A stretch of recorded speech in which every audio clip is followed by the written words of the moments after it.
Hello বন্ধুরা, তোমরা সবাই কেমন আছো? আমি খুব ভালো আছি। তো আজকে আমি কী রান্না করব তোমাদের সেগুলো শেয়ার করব।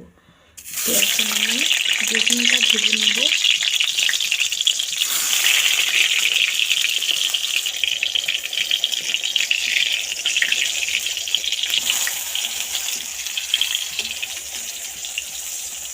বেগুনটা ভাজা হোক, তোমাদের দেখাই চলো।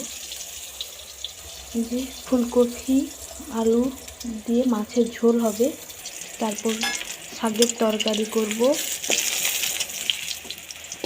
আর কিছুই হবে না। এই যে আমার বেগুন ভাজা হয়ে এসছে, এবার তুলে নেব। হয়ে গেছে আমার বেগুন ভাজা। এইবার মাছটা ভেজে নেব। চলো, কড়াইতে তেল দিয়ে দেব আর একটু। তেলটা তেলে গিয়েছে, এবার মাছ দিয়ে দিব।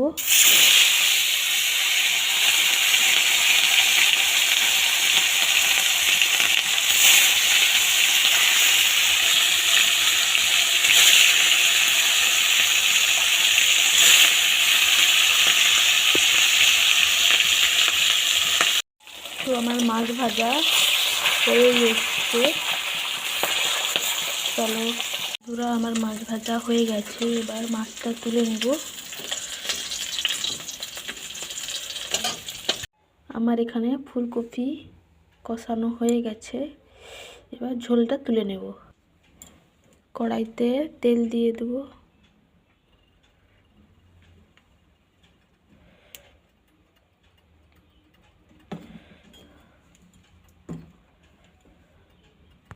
কড়াইতে তেল দিয়ে দিয়েছি, এবার কিছুটা চিনি দিয়ে দিব, তারপর লঙ্কা তেজপাতা পেঁয়াজ দিয়ে দিব।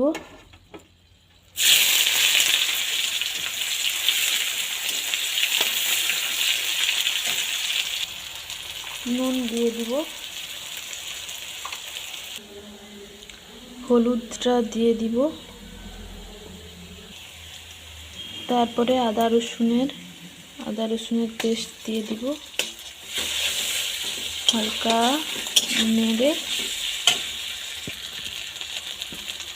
লঙ্কা গুঁড়ো দিয়ে দিব।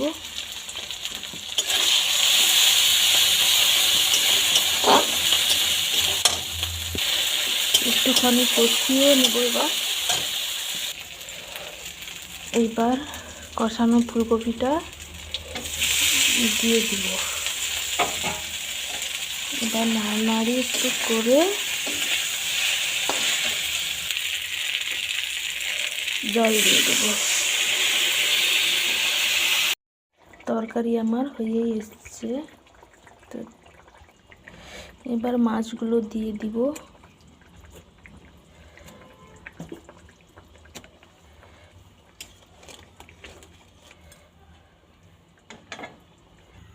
তো আমার ফুলকপি দিয়ে মাছের ঝোল হয়ে গেছে।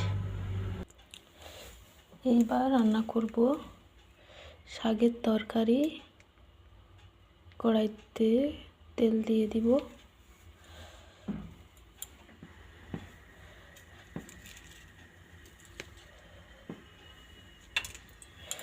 তেজপাতা লঙ্কা দিয়ে দিলাম, ফোড়ন দিয়ে দিলাম, পেঁয়াজ কুচি একটু নাড়ানাড়ি করে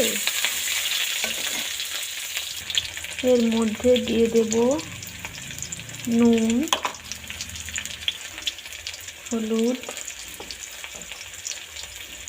লঙ্কা দিয়ে নেড়ে নাড়ানাড়ি করে কেটে রাখা আলু দিয়ে দেব।